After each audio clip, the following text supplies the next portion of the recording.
Right now, it's time to welcome Assemblyman Anthony Brindisi to the show. Good morning, Assemblyman! Sorry. That's about how it was yesterday, yeah. About that tone.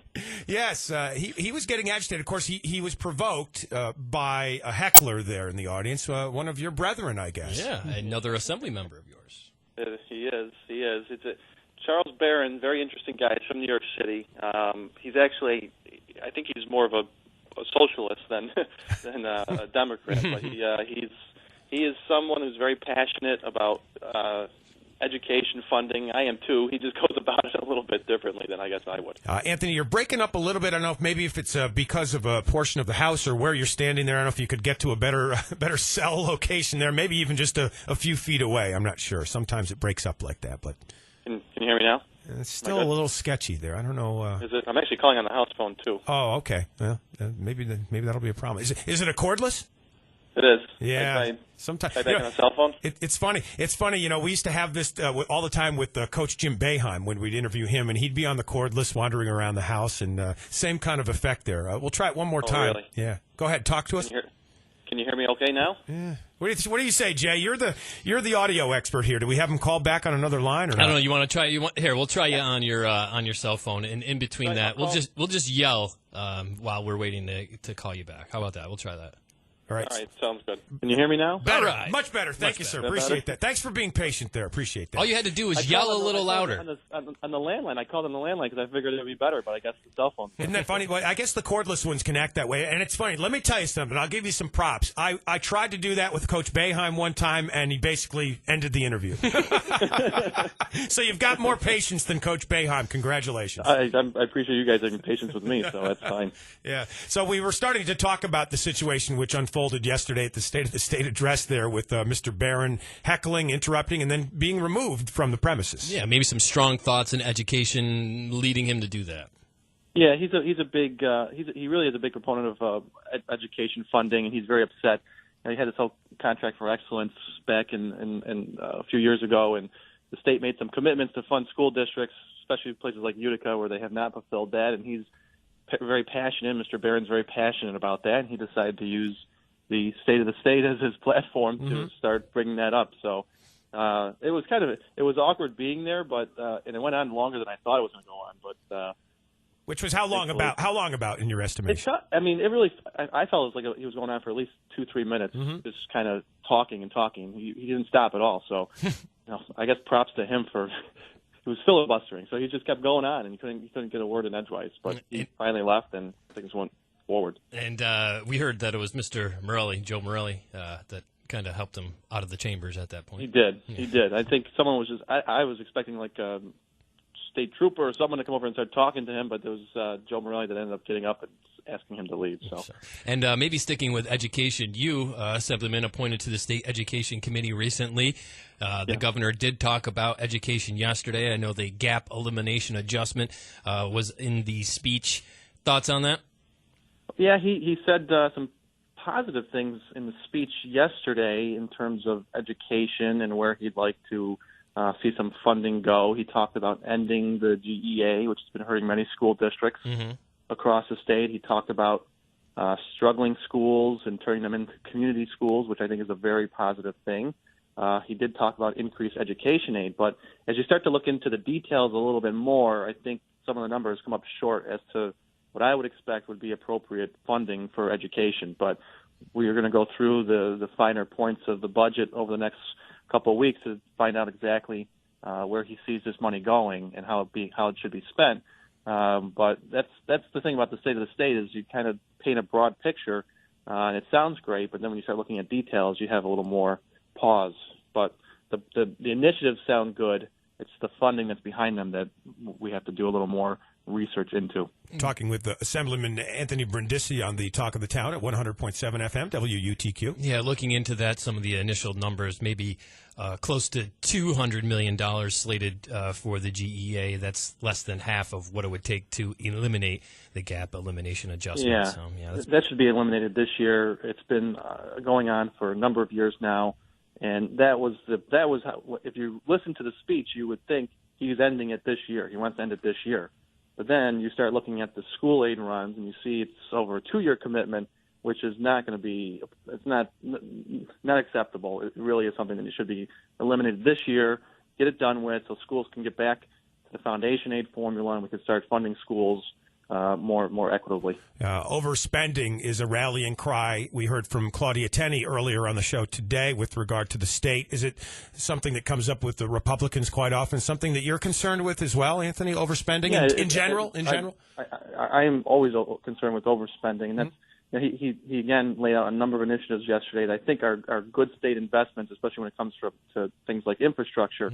And there are surpluses, so I think there is some money to put towards some of those bigger projects for infrastructure, particularly with roads and bridges and water and sewer treatment facilities. But again, I don't know if these, because until you start getting into the briefing books, you don't know if these are 1-year commitments, 5-year commitments, how they're going to be paid for. But the first thing we do when we get back to session next week is our Ways and Means staff will sit down with us and we'll have a budget briefing and start talking about the numbers and how he plans to pay for a lot of this stuff. So we certainly have to. We've asked municipalities and local governments to stay within a 2% cap, which isn't really even a 2% cap when you look at it. I think the state should be held to the same standard and keep spending down to 2% or below. Are you happy with your additional initiatives with regard to the homeless that you sort of tacked on to the governor's plan there since you made that announcement at the Armory? Yeah, well, I'm happy. He's taking some more initiative to work with homeless and set up some more support housing across the state. That's something that's desperately needed. And if you talk to anyone in that field, they'll tell you that these shelters are at capacity and there's not enough supportive housing for homeless out there. And it is a moral issue. You really, we can't turn a blind eye to it. It's something that has to be addressed. And there is a homelessness crisis going on right now across the state that has to be addressed. I'm particularly happy about funding that was put into the budget for the anti-poverty initiative that I've been working on.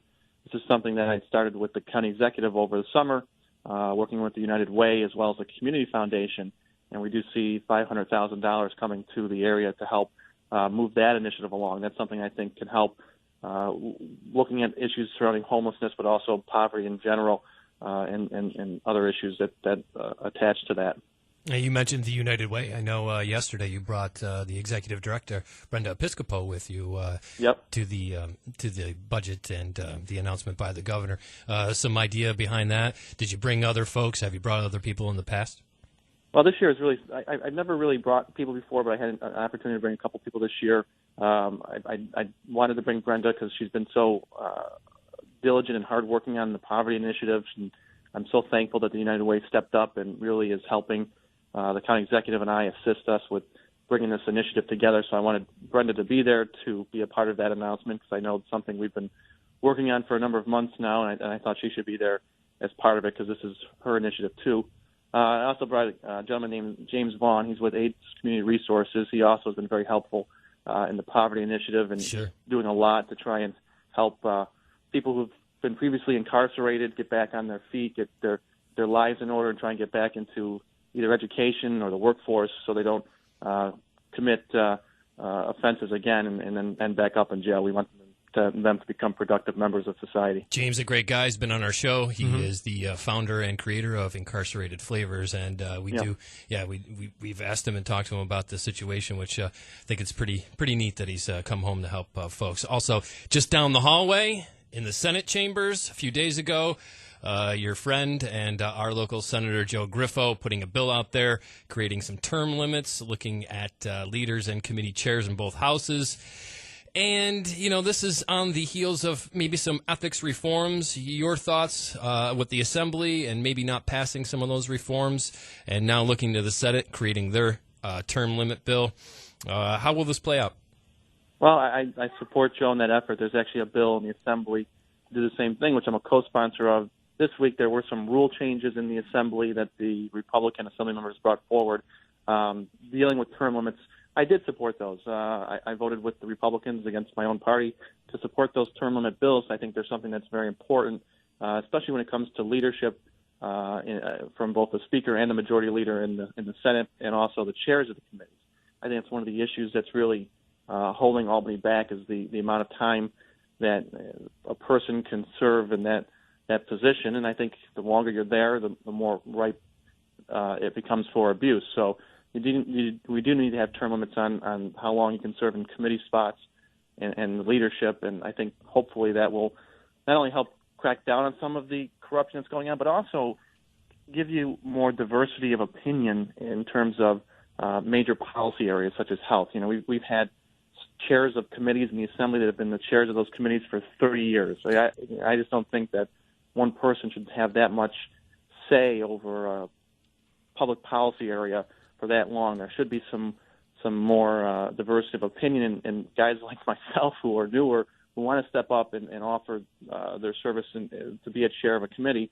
It holds us back from being able to do that. And the idea of stripping public servants of their rights to pensions, should they be convicted of crimes, as we saw recently in New York State, how do you fall on that? I support that. We voted on a bill to do that in the Assembly. It was not the same bill that was in the Senate. It was a little more tailored to elected officials. The Senate bill would be any public official, so police officer, teacher, sanitation worker, janitor. And the issue with the Assembly is we just don't want to see pensions being stripped from innocent family members. So if you're a police officer, you commit a wrongdoing, you lose your pension. Now your wife, who's home raising 4 kids, who had no idea of your wrongdoing, now loses access to your pension and is now expected to find a way to support the children when maybe she hasn't worked in a number of years. So we want to make sure that we're protecting, that a judge can become involved and make a determination whether or not a family member was aware of the wrongdoing. And if they were innocent bystander, there's no reason why they should be punished for the wrongdoing of their spouse. Yes, so good distinction. I do support. Yep.